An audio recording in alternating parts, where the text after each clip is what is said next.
Assalamualaikum warahmatullahi wabarakatuh. Perkenalkan kami kelompok 4 yang beranggotakan dari Malika, Sania, Ibrahim Fatih Ali, Satri Hamzah, Muhammad Fajar Madani, Muhammad Dewa Wahyu, dan Maihelda Rosa Savandra. Di sini kami akan menjelaskan hasil diskusi kami mengenai konflik pembangunan Bandara New Yogyakarta International Airport.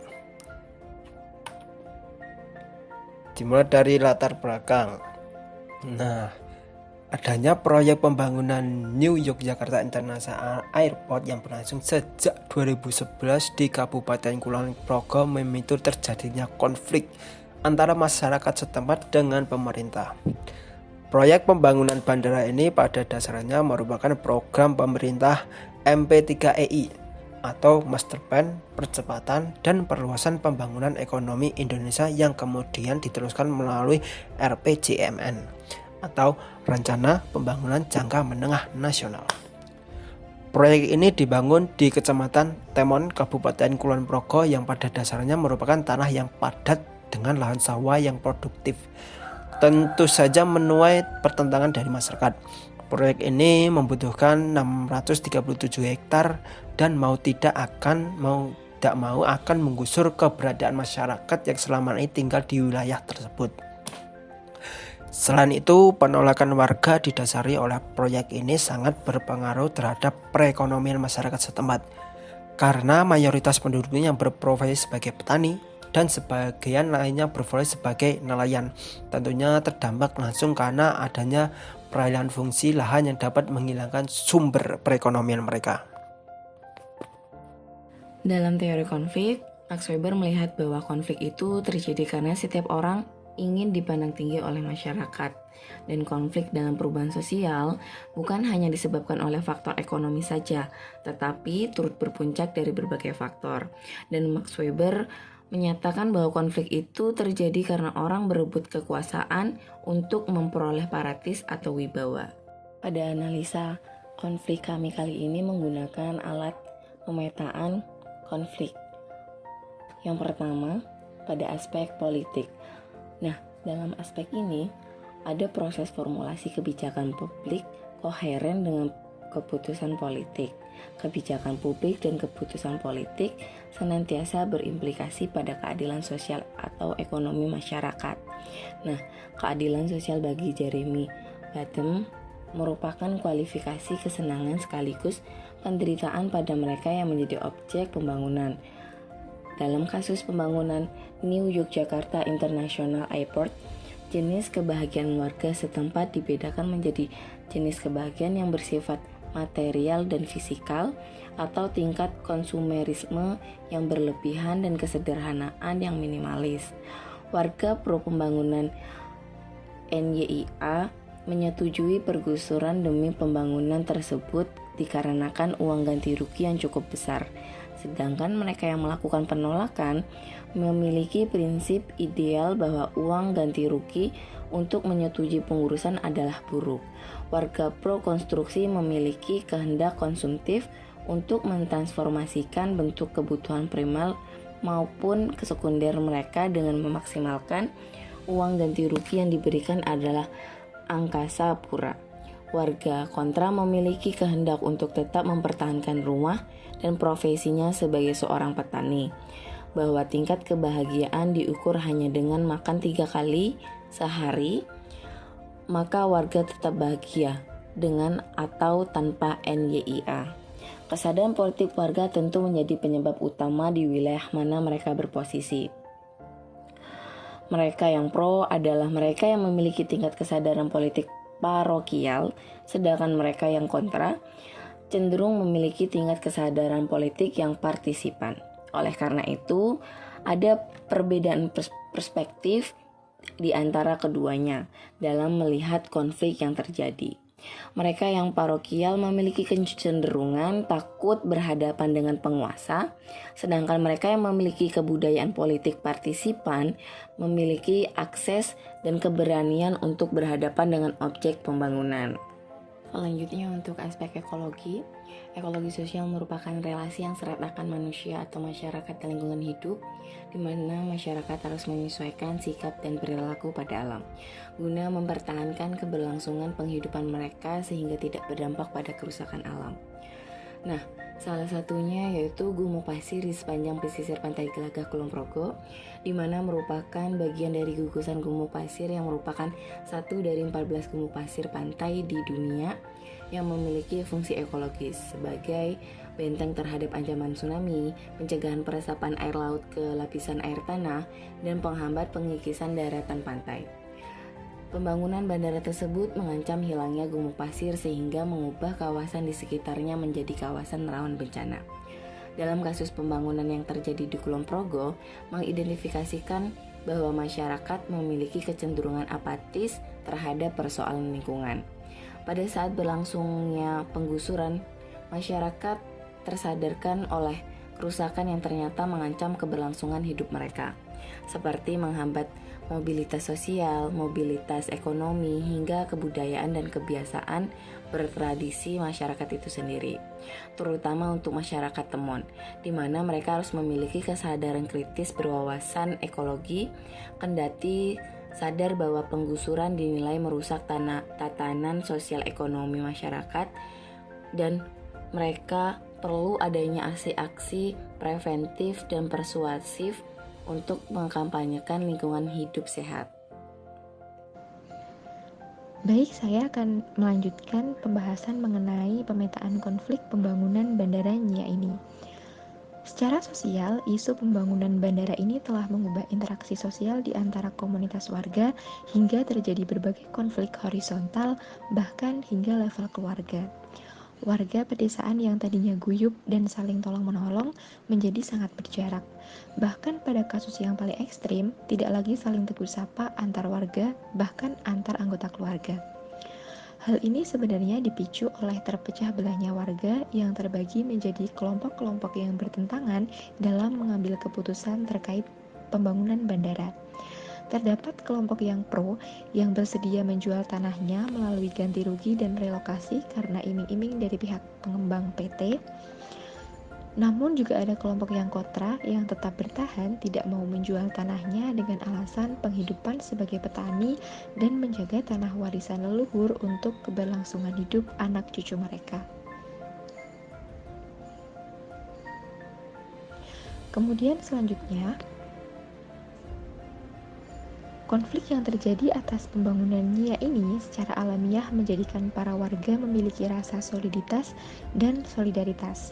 Namun, soliditas dan solidaritas itu terpecah menjadi solidaritas warga yang pro dan solidaritas warga yang kontra dengan pembangunan bandara. Hal ini sesuai dengan kepentingan masing-masing. Konflik di Temon ini juga menyebabkan rusaknya keharmonisan antar warga yang terlibat, menimbulkan kerusakan moral maupun material, bahkan berubahnya kepribadian warga akibat saling mencurigai dan menimbulkan kekerasan dan dominasi. Selanjutnya, pemetaan konflik pembangunan Bandara Nia dalam aspek hukum adalah dalam pasal 66 Undang-Undang Nomor 32 Tahun 2009 tentang Perlindungan dan Penolakan Lingkungan Hidup atau PPLH disebutkan bahwa setiap orang yang memperjuangkan hak atas lingkungan hidup yang baik dan sehat tidak dapat dituntut secara pidana maupun perdata. Izin penetapan lokasi IPL untuk mega proyek Nia oleh Kementerian Perhubungan dan IPL Gubernur DIY diterbitkan secara sepihak tanpa mendengarkan pendapat seluruh warga terdampak dan tidak dilengkapi oleh dokumen studi kelayakan lingkungan atau AMDAL terlebih dahulu yang merupakan prasyarat wajib diterbitkannya IPL. Maka dari itu, konflik pembangunan Bandara Nia ini menjadi salah satu konflik yang berkelanjutan antara warga yang terdampak dan juga pemerintah. Selanjutnya, pemetaan konflik dalam aspek ekonomi. Pembangunan Nia tentu akan berdampak pada meningkatnya pertumbuhan ekonomi pemerintah daerah melalui pendapatan asli daerah atau PAD, melalui sektor pariwisata, investasi, retribusi, perdagangan, dan lain-lain. Namun pembangunan Nia justru dinilai telah melakukan perampasan terhadap ruang hidup dan profesi mayoritas warga yang terdampak sebagai petani dan juga nelayan. Pembangunannya diprediksi juga akan menjadi kota bandara dan berdampak pada meluasnya usaha warga yang berelokasi di sekitar bandara. Sebenarnya tidak benar, sebab kota bandara yang akan menjadi trendsetter daripada NIA ini akan lebih banyak didominasi oleh kekuatan-kekuatan modal, entah melalui ekspansi multinasional maupun transnasional. Oleh karena itu, para warga yang sehari-hari bertahan di sekitar lokasi pembangunan bandara tidak akan mampu mengkompetisikan modalnya dalam kota bandara ini dengan modal-pemodal yang besar. Selanjutnya, kita akan membahas mengenai analisis resolusi konflik. Dalam proses penyelesaian konflik pembangunan Bandara NIA yang terjadi di Temon, Kulon Progo, pemerintah, korporasi, dan masyarakat membutuhkan penyelesaian konflik dengan melibatkan pihak ketiga netral yang berposisi sebagai mediator dalam membantu penyelesaian konflik. Namun, pada konflik yang terjadi di Kulon Progo, warga kontra telah membulatkan prinsipnya bahwa mereka menolak bandara tanpa syarat dan tanpa kompromi. Adanya ketertutupan warga kontra dalam penyelesaian konflik menyulitkan pemerintah untuk mencari resolusi konflik.